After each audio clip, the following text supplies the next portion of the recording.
एक लग्गी में कितने फीट ज़मीन होती है, धूर क्या होता है, एक कट्ठे में कितने स्क्वायर फीट ज़मीन होती है।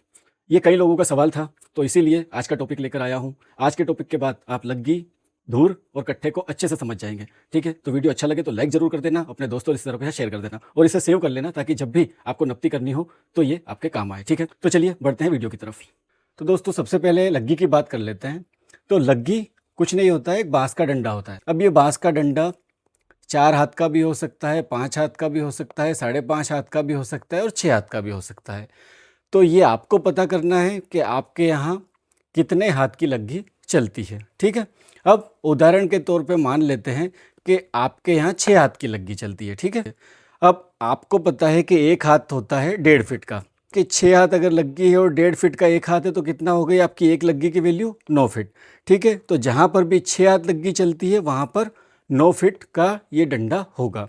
अब अगर आपके यहाँ 4 हाथ की लग्गी चलती है तो आपका ये डंडा जो है लग्गी जिसे बोलते हैं वो 6 फीट का होगा, और अगर आपके यहाँ 5 हाथ की लग्गी चलती है तो 7.5 फीट की लग्गी होगी। ठीक है, तो लग्गी कुछ भी नहीं है, केवल एक बांस का डंडा है। ठीक है, और उसका कितना लंबा होगा वो यहाँ से पता चलेगा कि आपके यहाँ कितने हाथ की लग्गी चल रही है। तो अब बात कर लेते हैं धूर की।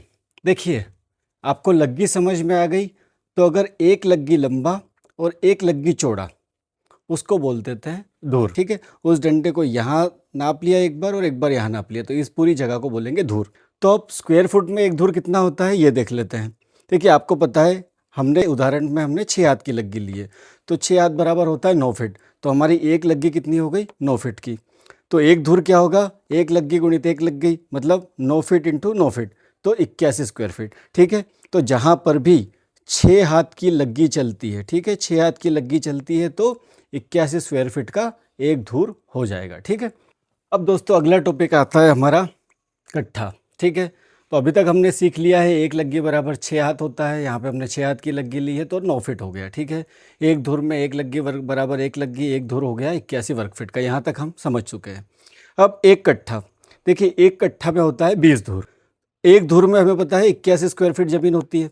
ठीक है, तो एक कट्ठा में कितनी वर्ग फीट होगी, 20 गुणित 81। ठीक है, तो एक कट्ठा बराबर आ गई आपकी 1680 स्क्वायर फीट। तब जब के 6 हाथ की लग्गी हो, ये मोस्ट इम्पोर्टेंट चीज है। ठीक है, 6 हाथ की अगर लग्गी हो तो ही 1680 वर्ग फीट जमीन होगी। अगर लग्गी यहाँ पे हाथ चेंज है तो पूरा कैलकुलेशन चेंज होगा। ठीक है, तो दोस्तों आशा करता हूँ आपको लग्गी, धूर और कट्ठा इजीली समझ में आ गया होगा। फिर भी अगर कोई डाउट हो तो मुझसे आप कमेंट में पूछ सकते हैं। वीडियो अच्छी लगी हो तो लाइक करना है और शेयर करना है। ठीक है, बहुत बहुत धन्यवाद।